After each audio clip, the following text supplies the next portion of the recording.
एक हिस्सा पढ़ रहा था कल मैं बाइबल से, और प्रभु यीशु मसीह के जीवन का हिस्सा है। निकाल सकते हैं, पढ़ सकते हैं, और ये मत्ती 21 अध्याय में मिलेगा।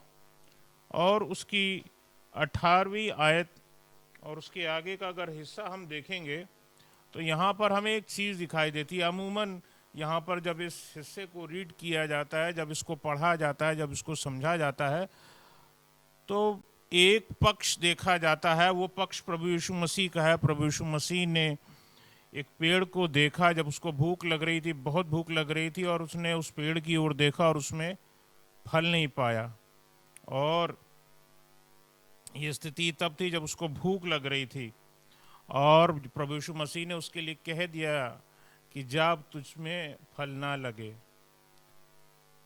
अब पूरे इस हिस्से को अगर पढ़ेंगे तो मुझे बड़ा अद्भुत लगा ये हिस्सा, क्योंकि हम लोग हमेशा प्रभु यीशु मसीह के साइड का हिस्सा देखते हैं कि प्रभु यीशु मसीह ने ऐसा बोल दिया और हमें नेगेटिव बातें नहीं बोलनी चाहिए। लेकिन इसमें प्रभु यीशु मसीह ने कहीं ये भी नहीं बोला कि जा तू सूख जा, ऐसा नहीं लिखा है। बल्कि ये लिखा है कि प्रभु यीशु मसीह ने कहा जा तुझ में फल ना लगे। एक डिफिकल्ट टाइम हमें दिखाई देता है उस पेड़ के लिए, उस पौधे के लिए जिसको खुदावन ने खुद समय दिया है, तो इसी समय में तू फलवंत होगा। बात यह नहीं है कि किस उम्र में फलवंत होगा, बल्कि साल के किस हिस्से में फलवंत होगा। हम भी अपनी उम्र में जब होते हैं, कई बार हम दूसरों को डांटते, अरे तुम इतने बड़े हो गए, तुम अभी तक तुमने ये चीज़ सीखी नहीं है, तुमने ये नहीं किया, तुमने वो नहीं किया, तुम्हें तो अब तक ये जान जाना चाहिए था। हम और बाइबल की कुछ कुछ वर्सेस भी निकाल करके वो ऐसे में बोल देते हैं। बड़ा अजीब लगता है कि जब मैंने इस हिस्से को पढ़ा, खुदा बाप इस पेड़ की क्या गलती थी। ना पेड़ की ओर से बोल रहा हूँ, इस पेड़ की बेचारे की क्या गलती थी। लोग ऐसे थे जिन्होंने प्रभु यीशु मसीह का दामन थाम लिया, प्रभु यीशु मसीह का बागा थाम लिया और चंगे हो गए। ये बेचारे पेड़ तो खुदावन तेरा बागा भी नहीं थाम सकते कि खुदावन मुझे माफ़ कर दे, लेकिन ये मेरा मौसम नहीं है, ये मेरे फलने का मौसम नहीं है।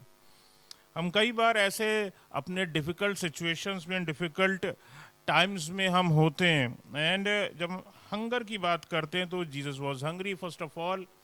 प्रभु यीशु मसीह भूखे थे और वो बेतनिया से यरूशलेम की ओर जो है वो जा रहे थे।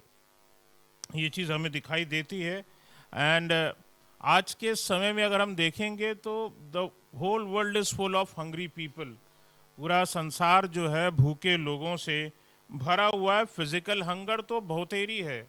मैं एक जगह नेट पे देख रहा था, मैं देख करके चौंक गया। दुनिया का जो कोई, मुझे नाम ध्यान नहीं आ रहा, हेती नाम है, पता नहीं उस कंट्री का या क्या है, शायद वही कंट्री है या कोई और कंट्री था। वहाँ रोटी भी मिट्टी की बनती है, मिट्टी की रोटी बनती है, और मिट्टी की रोटी खाते हैं वहाँ के लोग। सोचिए आप, लोग मिट्टी खाते हैं।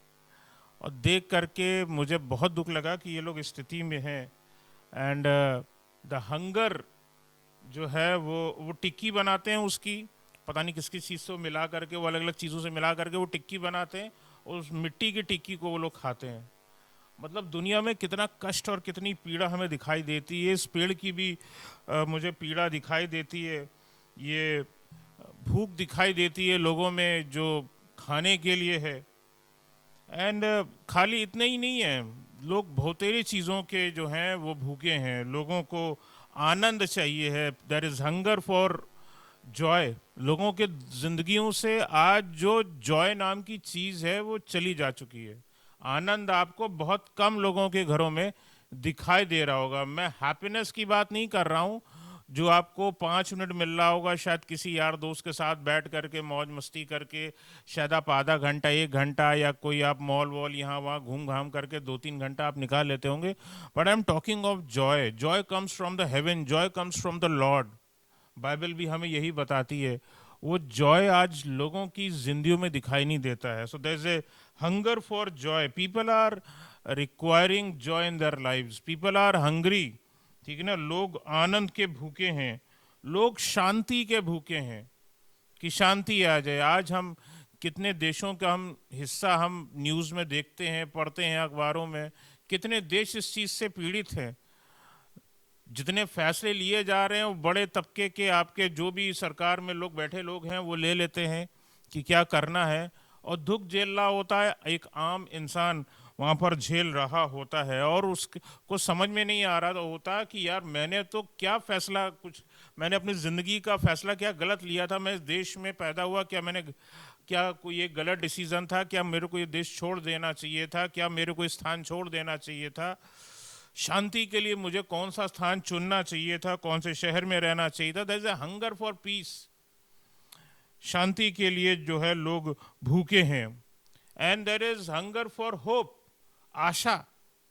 आज के समय में लोग आशा के बहुत भूखे हैं। अभी हम सब अलग अलग गवाहियों को सुन रहे थे। एक आशा खुदावन से है कि खुदावन कुछ हमारे लिए कर दे, हमारी निराशा को आशा में बदल दे।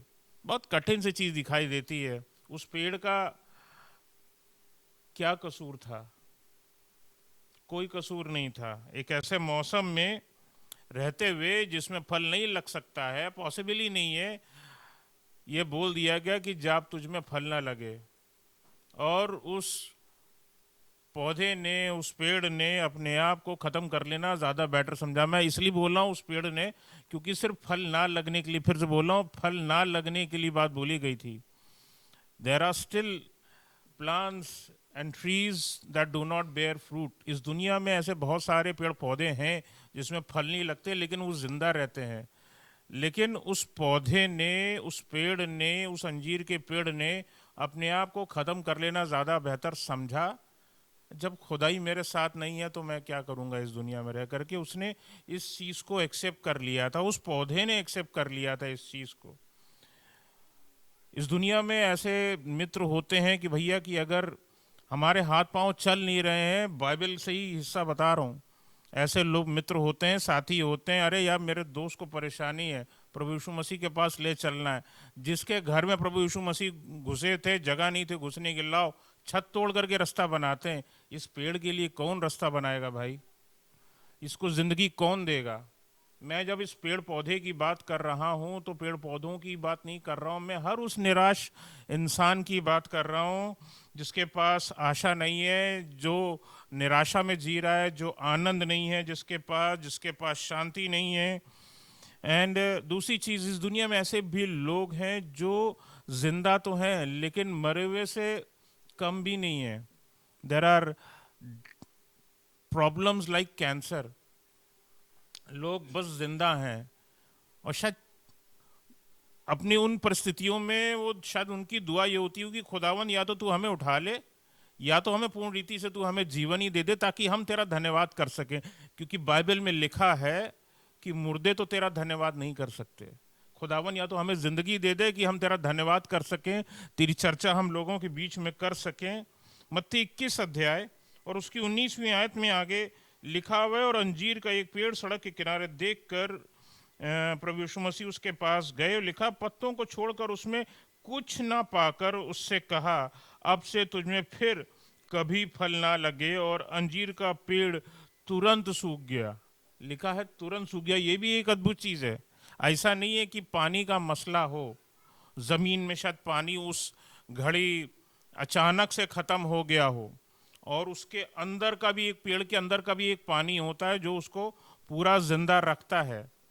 वो अचानक से खत्म हो गया क्या? जमीन के अंदर का पानी भी खत्म हो गया क्या? वो पेड़ के अंदर का पानी भी खत्म हो गया क्या? एवरीथिंग वाज ओवर क्या? और देखने में लगता है कि अंजीर का पेड़ तुरंत सूख गया। और आज बहुत से मसीहों की जो ज़िंदगी है, क्रिश्चियंस की जो ज़िंदगी है, मुझे इसी अंजीर के पेड़ की तरह दिखाई देती है। क्योंकि वो आशा के भूखे हैं, वो आनंद के भूखे हैं, वो शांति के भूखे हैं।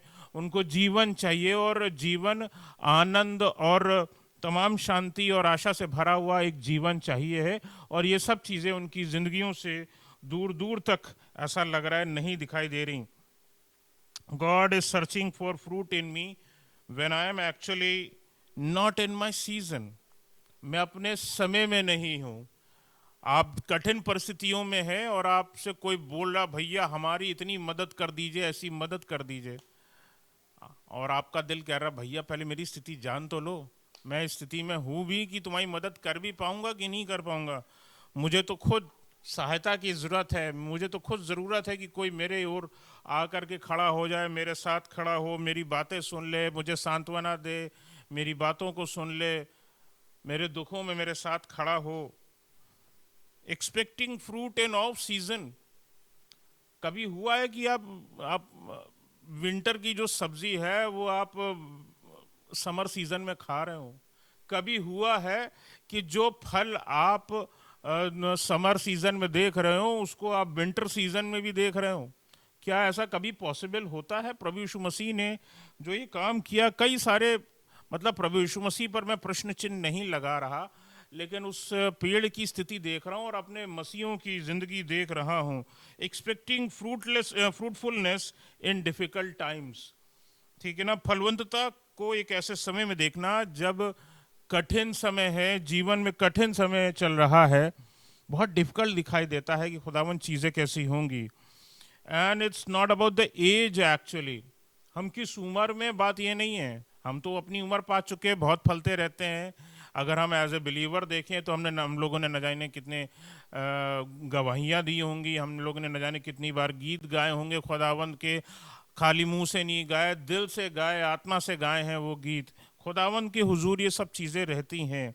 In all these difficult situations God knows you and your problems. खुदावंद आपकी उन तमाम प्रॉब्लम्स को जानता है और आपके साथ बना रहता है। It's about the season actually. शायद आज सीज़न नहीं है, शायद अभी वो वक्त नहीं है, शायद अभी वो मौका नहीं है। नीति वचन 3 अध्याय और उसकी 13वीं आयत में लिखा है, प्रोवर्ब्स 3 और उसकी 13th वर्ष में कुछ यूं लिखा है, क्या ही धन्य है वह मनुष्य जो बुद्धि पाए और वह मनुष्य जो समझ को प्राप्त करे। लिखा है वह मनुष्य जो बुद्धि को पाए और समझ को, यानी बुद्धि एक चीज है, और जब हम इस समझ को ब्रेक करते हैं इस शब्द को, तो इसमें कुछ चीज़ें और निकल करके हमारे सम्मुख आती हैं। जब हम समझ की बात करते हैं तो समझ आपको मिलती है नॉलेज से, बुक से, कुछ ऐसी चीज़ों से।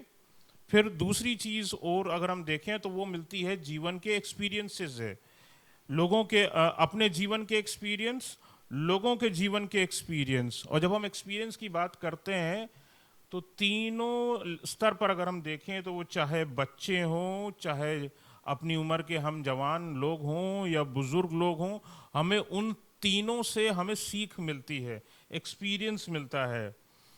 मैंने अपने पादरी साहब से बाइबल को समझना सीखा है। बाइबल तो इससे पहले जब मैं इस चर्च का हिस्सा नहीं भी था तब भी बाइबल पढ़ता था, लेकिन बाइबल पढ़ के ख़त्म हो जाती थी और उसके बाद फिर एक तरफ रख दी जाती थी, और उसके मायने कि खुदा हमसे क्या बात करना चाहता है वो मेरे दिलो दिमाग में घुसती नहीं थी वो बात। आज के समय में ये जो प्रॉब्लम्स आती हैं ये हमको खुदावन से दूर करती हैं। हमें कभी भी ऐसी परिस्थिति में इनकी चर्चा से ज़्यादा हमें अपने खुदा की चर्चा ज़्यादा करनी चाहिए। उन समयों की चर्चा हमें ज़्यादा करनी चाहिए जब खुदावन ने हमें बचाया, खड़ा किया। हमें उन समयों का धन्यवाद करना चाहिए कि खुदावन तू उस समय मेरे साथ था, मैं विश्वास करता हूँ मरते दम तक, कब्र में पाँव उतार देने तक तू मेरे साथ रहेगा। ये भरोसा हमें और आपको, हम सबको होना चाहिए अगर हम अपने आप को विश्वासी कहते हैं और समझते हैं। ये हमें इस बात पर भरोसा होना चाहिए। So I learned actually from pastor uncle की बाइबल को कैसे पढ़ा जाए। उन्होंने बताया बेटा सिर्फ लाइन को सरसरी तौर पर ऐसे मत पढ़ो। उन्होंने कहा बेटा वो कॉमा तुम्हें दिख रहा है, बेटा पीछे चलो, अब पीछे पढ़ो, उल्टा पढ़ो, उसमें तुम्हें समझ में आएगा वहाँ तुमसे लिखने वाला तुमसे क्या बात कर रहा है। और मैंने उस चीज़ को जब मैंने करना शुरू किया तो बाइबल की डेप्थ में मैं जाता चला गया। I took experiences took me into the deeper word. परमेश्वर के वचन ने मुझे और गहराई में लेते चले गए। उन्होंने तो सिर्फ एक टॉर्च दिखाई थी, बेटा तुम्हें पीछे चलना है, बस बस पीछे मुड़ करके वचन में देखो उसमें क्या लिखा है, तुम्हें वो करना है। मैंने उससे सीखा है। Experiences, and I have learned experiences from people and experiences from the word of God. परमेश्वर के वचन में जो लिखा है और मैं उसकी तुलना और परिस्थितियों की और लोगों की जो जिंदगियों में हो रही होती हैं, मैं उसकी तुलना करता रहता हूँ और समझ में आता है कि कौन कहाँ फंसा हुआ है, खुद कहाँ फंसे हुए हैं, लोग किस प्रॉब्लम में, लोग निकल भी पा रहे कि नहीं निकल पा रहे हैं, और नहीं निकल पा रहे तो क्यों नहीं निकल पा रहे हैं। वो एक्सपीरियंसेस से, लोगों के, परमेश्वर के वचन से समझ करके चीज़ें आई मेरे को। और मैं खाली सिर्फ परमेश्वर की वचन की बात नहीं करता हूँ, हम में से बहुतेरे लोग बहुतेरी चीज़ें दुनिया से सीखते हैं। मैंने, for me, people all around me, जितने लोग मेरे चारों ओर पाए जाते हैं, मैं उन सब से सीखता रहता हूँ, कुछ ना कुछ सीखता रहता हूँ। और ज़रूरी नहीं है कि मैं उनसे बोल करके मैं सीख रहा हूँ कि नहीं मुझे ये चीज़ आपसे सीखनी है, ऐसा नहीं है। मैं उनको देखते देखते, या कोई अगर बस में बैठा हुआ, अगर कोई बगल में बैठा हुआ कुछ पढ़ रहा है, तो एक नज़र चली जाती है कि वो क्या देख रहा है, क्या पढ़ रहा है। अगर चने कुरमुरे खा रहे होते हैं तो एक कागज़ का कोन बना दिया जाता है, लोग अक्सर उसको उठा करके फेंक देते हैं, वो ख़त्म हुआ और उसको उठा। मेरी हैबिट है कि मैं उसको निकाल के खोल के दोबारा एक बार पढ़ता हूँ। किसी किताब का हिस्सा था, शायद लाओ पढ़ के देख लें, हो सकता है शायद अखबार का हिस्सा हो, पढ़ के देख लें, शायद मेरे मतलब का निकले। तो I have learn from many things. I have learn from my father, अपने पिता से सीखी हैं बहुत सारी चीज़ों में। कभी कभी मम्मी अपनी लगा रही होती, पापा लगा रहे होते, बीच में मम्मी दौड़ पाती, बेटा तू ये कर। मैंने कहा मम्मी रुक जाओ, पहले पापा को बता लेने दो, पहले पापा से सीख लेने दो मुझे। कुछ चीज़ों में पापा बढ़िया हैं, कुछ चीज़ों में मेरी मम्मी बढ़िया हैं। मम्मी से मुझे पेशेंस आया है बहुत सीखने में। मेरी मम्मी बहुत पेशेंट हैं, बहुत पेशेंट लर्नर हैं। एंड एक चीज़ और सीखी है जो पता नहीं मुझ में अच्छी है या गलत है, मुझे नहीं पता।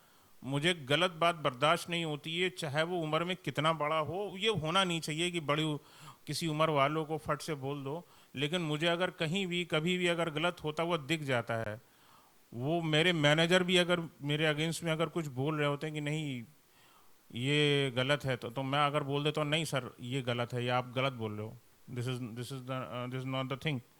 और मेरा क्लियर स्टेटमेंट रहता है, सर अगर आप सही हैं और आपके अगेंस्ट में 10,000 लोग खड़े हैं, मैं आपके साथ खड़ा रहूँगा।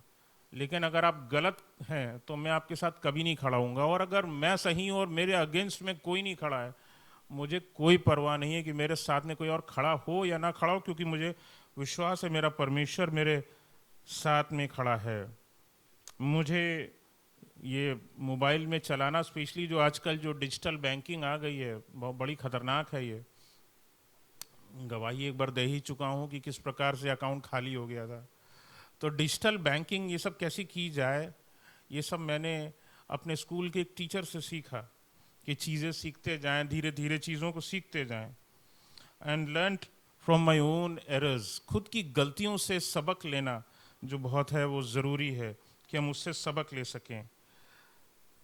इंग्लिश का टीचर हूँ तो मेरे को बड़े लंबे शब्द बड़े अच्छे लगते हैं। जितना लंबा शब्द होगा इंग्लिश में मुझे बहुत प्यारा लगता है और खूबसूरत लगते हैं। और ज़्यादा टिपिकल वर्ड हो तो और मुझे खूबसूरत लगता है कि मैं चाहता हूँ कि उसे सीखूं, कि और टिपिकल वर्ड्स को सीख सकूं। क्योंकि बचपन में जब भी मम्मी कोई दवा दे रही होती तो बड़े लंबे चौड़े टर्म होते थे और बीमारियों के नाम तो और लंबे होते थे।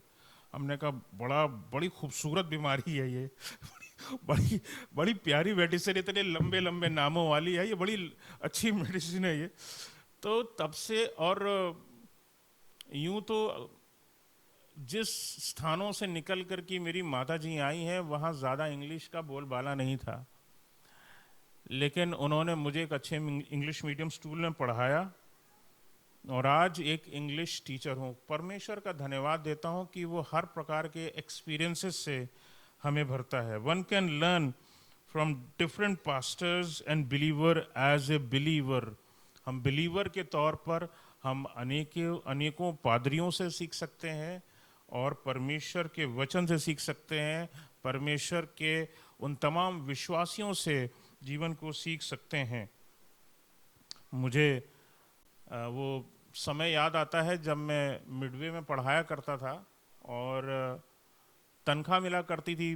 पादरी साहब आया करते थे कभी कभी वहाँ पे, तो वहाँ पे भी पद्मा भाभी हैं, तो पद्मा भाभी को जब तनख्वाह मिला करती थी तो पादी साहब के पास जाया करती थी, भैया इस पर दुआ कर दीजिए, और अगर ये नहीं है, मान लीजिए नीलम भाभी हैं, नीलम भाभी मिल गई तो नीलम भाभी से भाभी दुआ कर दीजिएगा। तनख्वाह भी उन्हीं से ले रहे हैं और दुआ भी उन्हीं से करा रहे हैं, क्योंकि पता है कि ये खुदा के जन हैं। This is the man of God, this is the woman of God. मुझे इनसे प्रार्थना करनी, मुझे आशीष इन लोगों से मिलेगी। तो ये चीज़ें जो हैं वो बड़ी अद्भुत हैं, जो मुझे सीखने को मिली। And learning different spiritual principles to lead a better holy and righteous life. ये चीज़ जो है वो प्रिंसिपल जो है आत्मिक रीति से मुझे कैसा चलना है, ये परमेश्वर के वचन से सीखा है, परमेश्वर के लोगों से सीखा है। फास्टिंग करनी है, किस तरह से फास्टिंग करनी है, प्रार्थना करनी है, किस तरह से प्रेयर करनी है, ये सब यहाँ पर पादी साहब से जुड़ने से पहले तो प्रार्थना करना भी नहीं आता था। लेकिन खुदा का शुक्र है कि अब ज़ुबान खुल चुकी है। और सबसे बड़ी चीज़ जो मैंने यहाँ सीखी है, how to connect with your lord. परमेश्वर से किस तरह से जोड़ा जाता है, ये मैंने इस कलीसिया में सीखा है। I learned this thing from ABC. इस बात का तो मैं फ़ख्र से बात बोल सकता हूँ कि इस कलीसिया ने मुझे ये चीज़ सिखाई है कि खुदा से कैसे जोड़ा जाए, खुदा से कैसे बातचीत करी जाए। अक्सर फहरिस्त लोग चले जाते हैं, फहरिस्त लेकर के खुदा के लोग सामने चले जाते हैं। कभी उससे भी पूछ लिया करें कि खुदावन तेरी मर्ज़ी क्या है। मैंने वो मर्ज़ी खुदा से सीखना मैंने इस कलीसिया में सीखा है। वो नॉलेज जो वर्ड ऑफ गॉड से मिलती है, वो जो gifts of the Holi spirit हैं, उसकी चर्चा, उसके बारे में सीखना और उसमें वर्कआउट करना, तीनों मैंने यहीं से सीखा है, इसी कलीसिया में रहते हुए सीखा है।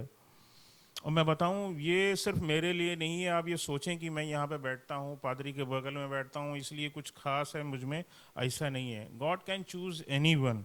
परमेश्वर किसी को भी चूज़ कर सकता है। And it may be your odd time. हो सकता है वो समय आपका बुरा चल रहा हो जब खुदा ने आपको चुना हो। उस पेड़ का भी और टाइम चल रहा था जब उसको चुना गया था कि तू मुझे फल दे, बड़ा और टाइम चल रहा था उसका। फिलिपियो 4 अध्याय, फिलिपियंस 4 उसकी 11th वर्स, यहाँ कुछ इस प्रकार से लिखा है, ये नहीं कि मैं अपनी घटी के कारण ये कहता हूँ। यहाँ पर पौलुस बोलता है, ये नहीं कि मैं अपनी घटी के कारण ये कहता हूँ, मैंने ये सीखा है, लिखा हुआ है, मैंने ये सीखा है कि जिस दशा में हूँ उसी में संतोष करूँ। ये जो वर्ड लिखा है ना, इसमें मैंने सीखा है। सीखने वाली जो चीज़ है ये एक बड़े दर्द के साथ आती है, बहुत दर्द देती है ये चीज़ सीखना। जो यहाँ भैया ने गिटार बजाना सीखा है, ये रात रात लगाइए कि गिटार बजा सकें। He has given pain, given time to it, तब वो बरकत जो हमें इनसे मिल पाती है। परमेश्वर का मैं धन्यवाद करता हूँ कि मुझे इनसे बहुत आशीष मिलती है। जब भी मैं इनकी आराधना को रिसीव करता हूँ, चाहे वो गिटार से हो, चाहे वो इनके चुने हुए गीतों से हो। कई बार मैं बोलता हूँ, भैया ये वाला गाना रख लो, ये गाना बड़ा मैंने सुना, बड़ा अच्छा गाना था। नहीं, ये नहीं। क्यों नहीं? इसलिए नहीं क्योंकि खुदा ने अपने बंदे को चुन लिया है, और जो वो उससे कराएगा वो बेस्ट ही कराएगा। इस बात पर भरोसा रखना चाहिए। आगे चलता हूँ, तो ये जो सीखा शब्द है ये दर्द लेकर के आता है। बहुत सारे आजकल के बच्चे, स्टूडेंट्स पढ़ना नहीं चाहते, दर्द नहीं लेना चाहते, रात रात जगना नहीं चाहते कि ज़िंदगी में कुछ बनना है तो लाओ थोड़ा पेन लेना पड़ेगा। वो थोड़ा पेन ज़रूरी है ज़िंदगी में, कुछ बनने के लिए, कुछ करने के लिए, कुछ बेहतर करने के लिए। लिखा है कि जिस दशा में हूँ उसी में संतोष करूं, पौलुस ये बोलता है। और गलतियों की पुस्तक में, गलेशियंस में, the book of Galatians 2nd chapter में 20वें वर्ष में वो इस चीज़ को बताता है, वो अपना तजुर्बा बताता है इसमें। गलतियों की पुस्तक 2रा अध्याय, गलेशियंस 2 वर्स 20, और यहाँ पर लिखा हुआ है, मुझे इस आयत में दिखाई देता है कि किस तरह एक्सपीरियंस किया है, इसने जिंदगी से सीखा है।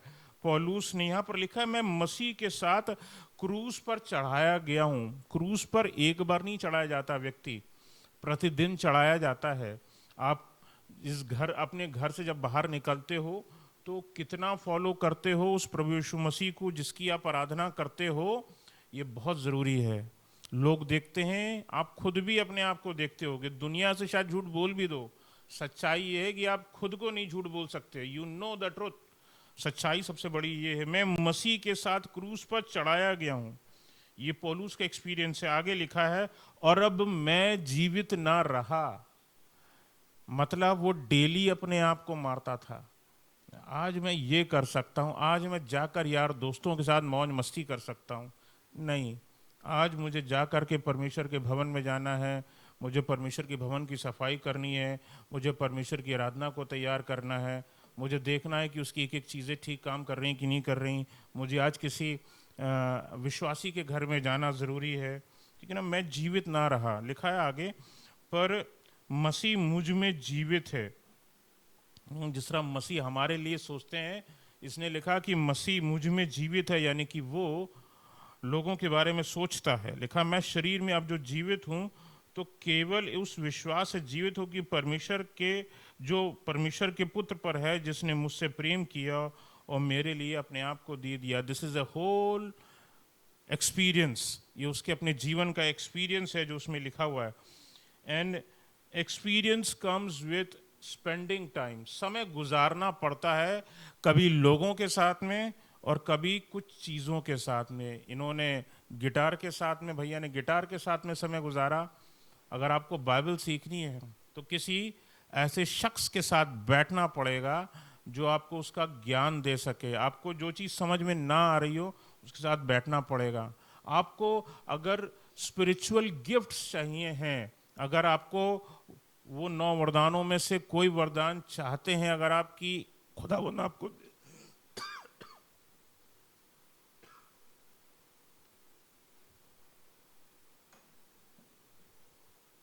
कि खुदावंद आपको दे, तो इसका मतलब है कुछ समय देना पड़ेगा। एक चीज़ और है जो हर विश्वासी को पता होनी चाहिए, and that is knowing the limits. I can not be Moses, I can not be Jacob, and I can not be any other person from the Bible. उन सब लोगों को खुदा ने ही चुना, अपने अनुसार ही इस्तेमाल किया और अपने अनुसार ही उनको बढ़ाता गया।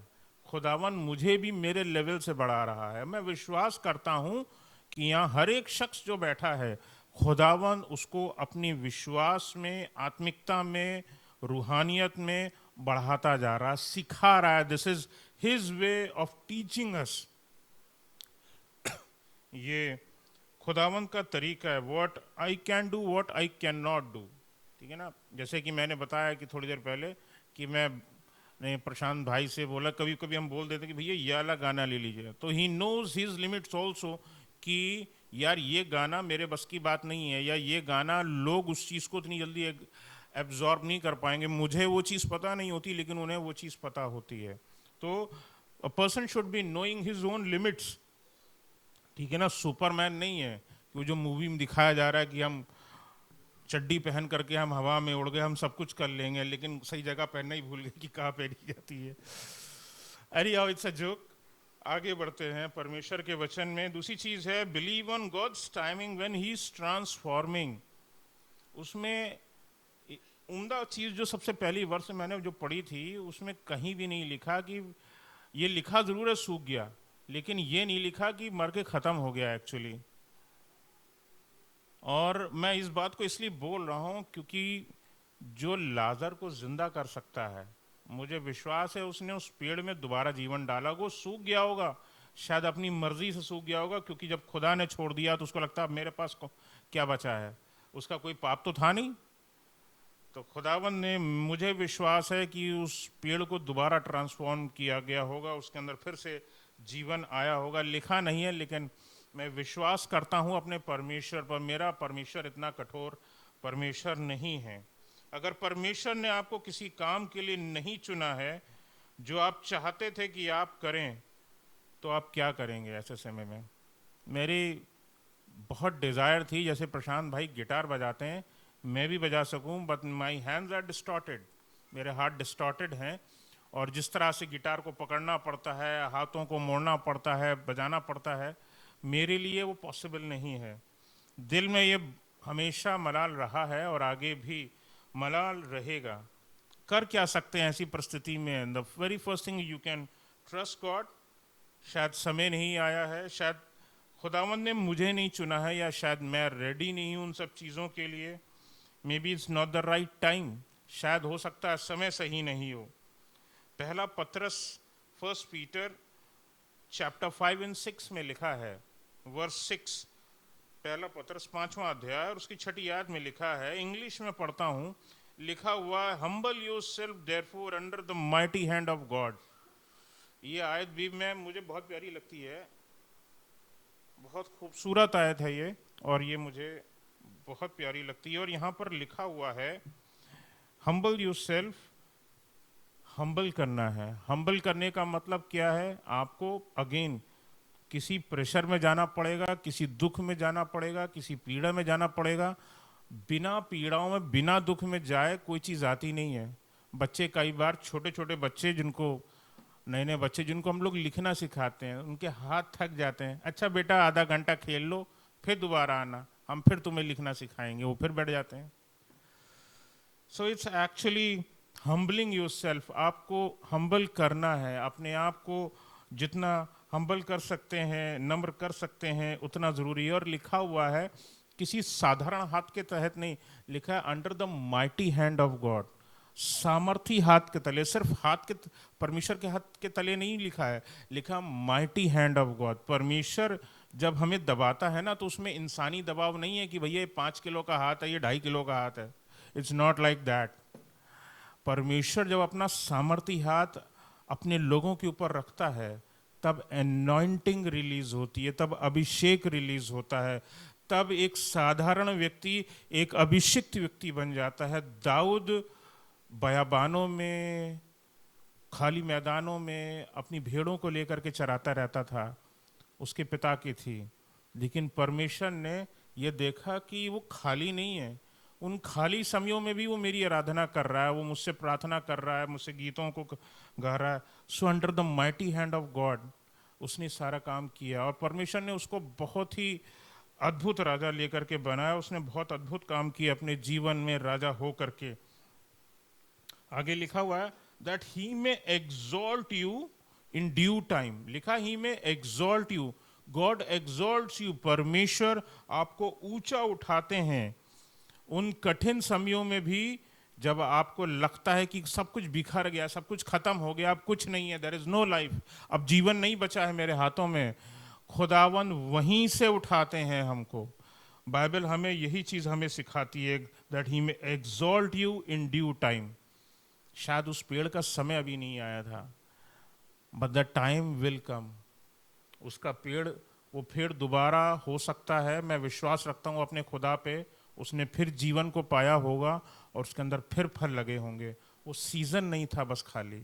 आज अगर हम दुख में हैं, हम पीड़ा में हैं, आज हमारे अंदर से शायद वो चीज़ें नहीं झलक रही, लेकिन वो समय ज़रूर आएगा जब हम खुदा के लिए बहुतायत से फलवंत होंगे, परमेश्वर के अनुसार फलवंत होंगे। आशीष की बात में एक बात और बताना चाहता हूँ। Moses was humbled at the age of 80 in the desert. 80+ साल की उम्र में मूसा को खुदावन ने नम्र बनाया बयाबान में। और मैं सिर्फ मूसा नहीं बोलता हूँ, मैंने यहाँ पर पहले यही लाइन लिखी थी, फिर इसमें एक वर्ड को और जोड़ा, उसमें लिखा प्रिंस मोसेस। खुदावन ने उसको उसकी गद्दी से उतारा और तब उसको नम्र बनाया है रेगिस्तान में। और तब जब बयाबान ने उसका पूरा परीक्षण हो गया, अब मौत क्या उसको हरा सकती है? राजा के सामने खड़ा हो गया जाकर के। किसकी हिम्मत है कि राजा के सामने खड़ा हो जाए और सीधे सीधे चुनौती दे दे? लेकिन मूसा ने उस चीज को किया। At the age of 80 was the due time. वो उसका मुकर्रर किया हुआ समय था। हमारा कौन सा मुकर्रर किया हुआ समय है ये खुदा जानता है, लेकिन विश्वास रखिए कि आपका मुकर्रर किया हुआ समय है। बयाबान ने मूसा को नम्र बनाया, वेर नथिंग ग्रोज, जहां कुछ नहीं उगता, क्योंकि मैं उस सड़क पर उस मार्ग से होकर के आया हूं। जब मैं होली लैंड के टूर पे था तो मैं इजिप्ट क्या बोलते हैं इज़राइल से इजिप्ट की ओर जा रहा था, और वो वही रास्ता है जो मिस्र को ले जाता है, जिससे कभी मूसा होकर के आया था। मैं उस पग पे था और एक घास का तिनका नहीं उगता, इतनी सी घास नहीं उगती उस स्थान पर। परमेश्वर ने उस मनुष्य को, 80 साल के मनुष्य को उसने वहां रखा, उसको जिंदा रखा, उसको नम्र बनाया, और वापस परमेश्वर ने उसको राजा के सम्मुख खड़ा कर दिया और अपने लोगों को वहां से निकाल करके बाहर लेकर के आया। Where nothing grows, a man of God grieve. एक ऐसे स्थान पर जहां कुछ नहीं उग सकता, परमेश्वर का स्थान, परमेश्वर का दास जो है वहां से फलवंत होता है। इसलिए विश्वास रखिए अपने परमेश्वर पर। In this learning process a person comes to know that he और शी नोज नथिंग। पहले ये जो वचन मैं जो लिखता हूँ, मैंने सालों पहले, मतलब मेरी हैबिट थी, जब मैंने लिखना शुरू किया तो मैं गिनती डाल लेता था, 1 2 3 4। बड़े अहमियत की बात है भाई, आसान बात नहीं है कि परमेश्वर अपने लोगों को मौका दे और वो यहाँ पे आए और यहाँ प्रचार कर दें। खुदावन ने ना ठहराया हो तो मैं इस काम के करने के योग्य भी नहीं हूँ। खुदावन ने चुना, और मैं गिनती लिखा करता था, अरे today is my 50th, today is my 40th sermon, 40वां कलाम में दे। मैंने गिनती लिखना छोड़ दी। जानते हैं क्यों? इसलिए क्योंकि मुझे पता है मेरा कुछ नहीं है, जो है वो उसका वचन है, जो आ रहा है उसकी ओर से आ रहा है। और अभी शायद इतना निकला है, अभी शायद इतना निकलूंगा। मैं विश्वास रखता हूँ खुदावन ने अभी मुझे बहुत कम इस्तेमाल किया है, और खुदावन मुझे बहुतायत से आगे भी और इस्तेमाल करेगा। मुझे विश्वास, there is lot more to learn. वो मैंने गिनती लिखना छोड़ दिया। हर बार मैं अब लिखता हूँ न्यू सरमन, अब मैं लिखता हूँ न्यू सरमन।